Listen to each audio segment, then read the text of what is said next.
बात करेंगे साबिक वजीर आला पंजाब चौधरी परवेज इलाही की, जिनको नजरबंद करने का फैसला कर लिया गया है। पुलिस ने नक्शे अमन का खतरा जाहिर करके परवेज इलाही की नजरबंदी की सिफारिश कर दी है। खुरम मलिक से मजीद तफसीलात जानते हैं। खुरम, क्या डिटेल सामने है इससे मुतालिक?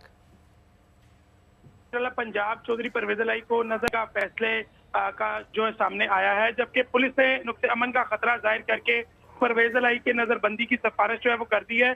3 मुकदमात में नामजद चौधरी परवेज इलाही को 30 एमपीओ के तहत जो है वो नजरबंद करने की सिफारिशात की गई हैं। सीसीपी लाहौर ने डीसी लाहौर को जो है वो सिफारिशात भेज दी है। सिफारिशात एसपी मॉल्टन और डिस्ट्रिक्ट इंटेलिजेंस कमेटी की हिदायत पर जो है वो की गई है। अमन ईमान की सूरत हाल के पेश नजर साबिक वज़ीर आला पंजाब को नजरबंद किया जाएगा और ये जो लेटर है ये जारी कर दिया गया है और सिफारिशात जो है भिजवा दी गई है डीसी को। और अब देखना यही है कि डीसी ऑफिस से जैसे ही हिदायत जारी की जाएगी और फिर चौधरी परवेज इलाही को 3 एमपीओ के तहत जो है वो नजरबंद कर दिया जाएगा। जी ठीक है, शुक्रिया आपका खुरम मलिक।